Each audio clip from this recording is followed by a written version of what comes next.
Good morning champion. நம்ம கூட ஒரு மோட்டார் வெஹிக்கிள் இன்ஸ்பெக்டர் ஆஸ்பிரண்ட் இருக்காரு. இப்போ நம்ம பார்க்க போது டைப்ஸ் ஆஃப் பீம்ஸ் பார்க்க போகிறோம்.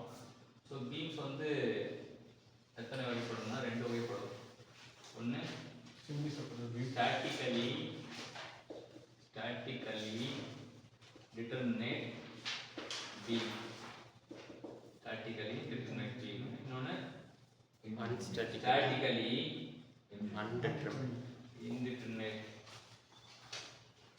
Indeterminate beam. ஸோ இதில் என்னென்னலாம் வரும், இதில் என்னென்ன வரும் அப்படின்னு எப்போ இது ஸ்டாட்டிக் டிட்டர்மினேட் பீம் சொல்லுவாங்கன்னா, நம்ம நோக்கம் வந்து சப்போர்ட் ரியாக்ஷன் கண்டுபிடிக்க ஆசைப்படுவோம். சப்போர்ட் ரியாக்ஷனை வந்து வெறும் ஈக்குலிபிரியம் கண்டிஷனை மட்டும் வச்சு கண்டுபிடிச்சோம் அப்படின்னா அந்த பீம் பேர் ஸ்டாட்டிக்கலி டிட்டர்மினேட் பீம். அதனை ஈக்குலிபிரியம் கண்டிஷன்னா சிக்மா F = 0, சிக்மா M = 0. இதே சப்போர்ட் ரியாக்ஷனை ஈக்குலிபிரியம் கண்டிஷன் மட்டும் இல்லாம அதோட டிஃபார்மேஷன் ரிலேஷன் வச்சு கண்டுபிடிச்சாங்கன்னா அப்ப ஸ்டாட்டிக்கலி இன்டிட்டர்மினேட். இதுல என்னென்னலாம் வரும்னா, இதுல 3 வகை வரும். என்ன வரும்னா, simply support, first cantilever beam,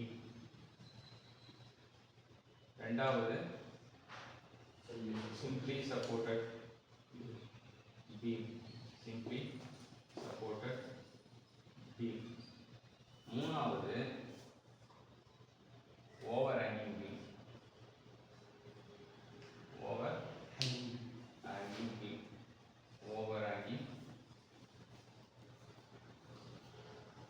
இது மூணுமே வந்து சப்போர்ட் ரியாக்ஷனை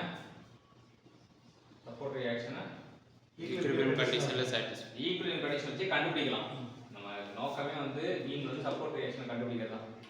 சப்போர்ட் ரியாக்ஷனை ஈக்குலிபிரியம் கண்டிஷன் மட்டும் வச்சு கண்டுபிடிக்கலாம். இதுல பாத்தீங்கன்னா ஸ்டாட்டிக்கலி இன்டிட்டர்மினேட் பீம்ல ஃபிக்ஸ்டு பீம்,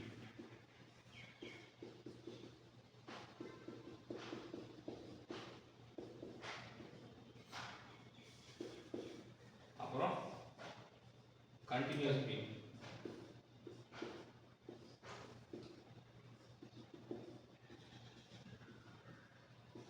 அப்புறம் ப்ராப்டு கேன்டிலிவர். கேன்டிலிவர் பீம்லயே வந்து எங்க வந்து ஃபிக்ஸ் பண்ணோம் அப்படின்னா அது பேர் ப்ராப்டு கேன்டிலிவர். மூணுமே வந்து என்ன வகையான beam? indeterminate, statically indeterminate beam. So இதான் வந்து பீம் பற்றி 6 விஷயம். பீம் வந்து 2 வகையாக பிரிக்கப்படுது. ஒன்று statically indeterminate beam, இன்னொன்று statically indeterminate beam. Statically determinate பீம்னா என்ன? support reaction கண்டுபிடிக்கணும், அது ஈக்குலிபிரியம் கண்டிஷன்ல இருக்கணும். Support reaction can be calculated with help of equilibrium condition அலோன்னா என்ன அர்த்தம்? ஈக்குலிபிரியம் அது மட்டும் போதும். ஸ்டாட்டிக்கலி இன்டிட்டர்மினேட் பீமுக்கு equilibrium condition and deformation relation. ஆமா, சப்போர்ட் ரியாக்ஷன் தான். Support reaction can be calculated using equilibrium condition and deformation relation. அப்போ இதுல வந்து உதாரணம் என்னென்ன இருக்கு? Cantilever beam, simply supported beam, overhanging beam. இது மூணு எதுக்கு உதாரணம்? Statically determinate. அப்ப statically determinateக்கு fixed beam, continuous beam, proper cantilever beam. So cantilever beamனா fixed at one end, free at other end. Simply supportனா both ends are simply supported. Overhangingனா load is acting beyond the support. இதான் வந்து support, reaction 1, reaction 2. இது load is acting beyond the support. னா அது overhanging. Fixed beam னா two ends are fixed. rigid fixed. Continuous beam னா continuous load ஆயிட்டு இருக்கு. more than two support. எத்தனை support இருக்குங்க? 2 support. more than 2 support. அங்க 4 support. Proper cantilever beam னா one cantilever beam, one end is fixed and the free end should be simply supported. சரியா? இதுதான் proper cantilever beam.